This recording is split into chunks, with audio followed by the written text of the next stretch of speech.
जय जय किसान जय जवान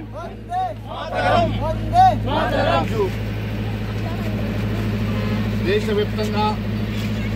భారతీయ జనతా పార్టీ ఆవిర్భవించి 45 సంవత్సరాల పూర్తి చేసి 44 సంవత్సరాలు పూర్తి చేసుకుని 45 సంవత్సరాలు అడుగు పెడుతున్నటువంటి సందర్భంగా దేశవ్యాప్తంగా జరుగుతున్నటువంటి సంబరాల్లో భాగంగా నిర్మల్ నియోజకవర్గంలోని చిట్యాల గ్రామంలో జెండా కార్యక్రమానికి నన్ను ఆహ్వానించినటువంటి పార్టీ నాయకులకి కార్యకర్తలకి ధన్యవాదాలు తెలియజేసుకుంటూ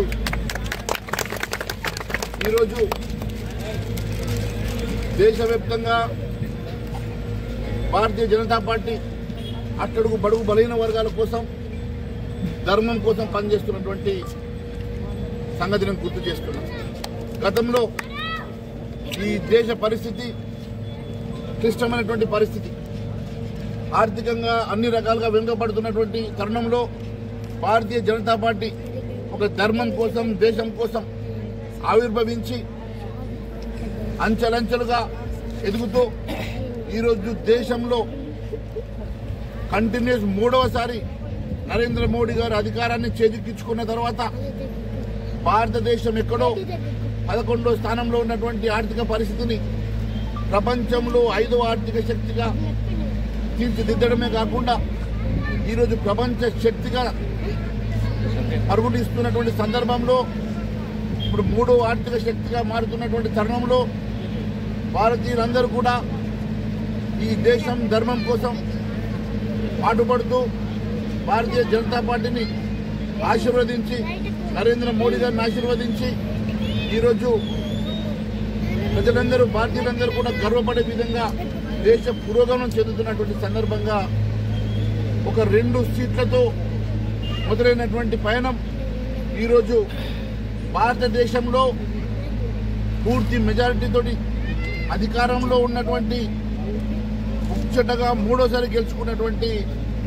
భారతీయ జనతా పార్టీని ప్రజలు ఆశీర్వదిస్తున్న సందర్భంగా తెలంగాణ రాష్ట్రంలో కూడా భారతీయ జనతా పార్టీ కాషాయ జెండా ఎగరవేయాలని, దానికోసం అందరం కలిసికట్టుగా పాటుపడాలని, తెలంగాణ రాష్ట్రంలో రామరాజ్య స్థాపన కోసం భారతీయ జనతా పార్టీ కాషాయ జెండా కోసం అందరం సైనికులుగా పనిచేసి తెలంగాణ రాష్ట్రాన్ని నరేంద్ర మోడీ గారికి బహుమానంగా ఇద్దామని చెప్పేసి మీ అందరికీ నేను ఈ సందర్భంగా పిలుపునిస్తూ భారత్ మాతాకి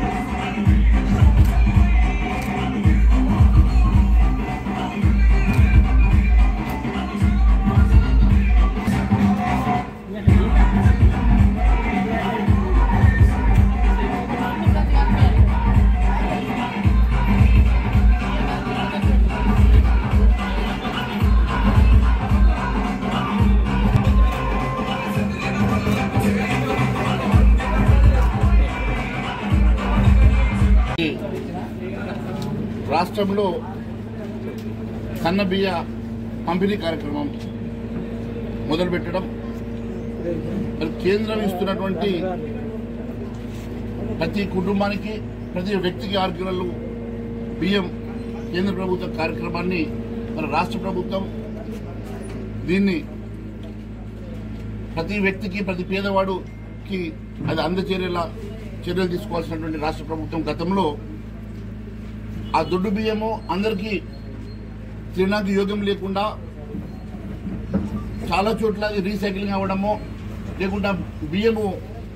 చాలామంది తినడానికి పనికి రాకపోవడంతో తీసుకోకపోవడం జరుగుతూ ఉండేది. మరి ఈ అంశాన్ని అనేక సార్లు నేను గతంలో కూడా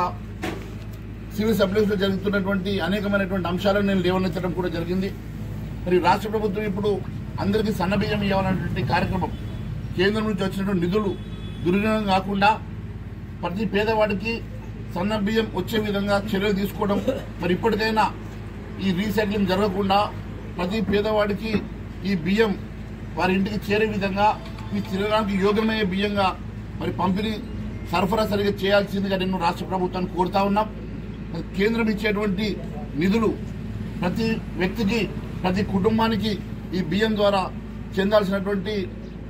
చర్యలు తీసుకోవాల్సిన రాష్ట్ర ప్రభుత్వం మరి కఠినమైన చర్యలు తీసుకోవాలని, ఎక్కడ కూడా రీసైక్లింగ్ జరగకుండా, ఎక్కడ కూడా ఈ బియ్యం దుర్వినియోగం కాకుండా ప్రతి ఇంటికి ప్రతి కుటుంబానికి ప్రతి వ్యక్తికి చేరే విధంగా చర్యలు తీసుకోవాల్సిందిగా కోరుతా ఉన్నాం. నిర్మల్ నియోజకవర్గంలో ప్రతి ఫేర్ ప్రైస్ షాపులో ఇమీడియట్ గా మరి అందుబాటులోకి తీసుకురావాల్సిందిగా కోరుతా ఉన్నారు. ఎందుకంటే ఇంకా సరఫరా పూర్తిగా జరగనట్టుగా ఉన్నది. నర్సాపూర్లో కూడా ఇంకా బియ్యము ఇంకా రావాల్సి ఉందని చెప్పి వారు చెప్తా ఉన్నారు. ఏదేమైనా కూడా నేను ఖచ్చితంగా ఈరోజు కలెక్టర్ గారితో కాకుండా అధికారులతో కూడా రివ్యూ చేస్తాను. ఎక్కడ ఎలాంటి ఇబ్బంది కలగకుండా చర్యలు తీసుకోవాలని నేను ప్రభుత్వాన్ని కోరుతాను. ఖచ్చితంగా ఎలాంటి ఇబ్బంది వచ్చినా నా దృష్టికి తీసుకురావాల్సిందిగా అందరినీ కోరుతూ, మరి ఇక్కడ నన్ను ఇన్వైట్ చేసినటువంటి అధికారులకు,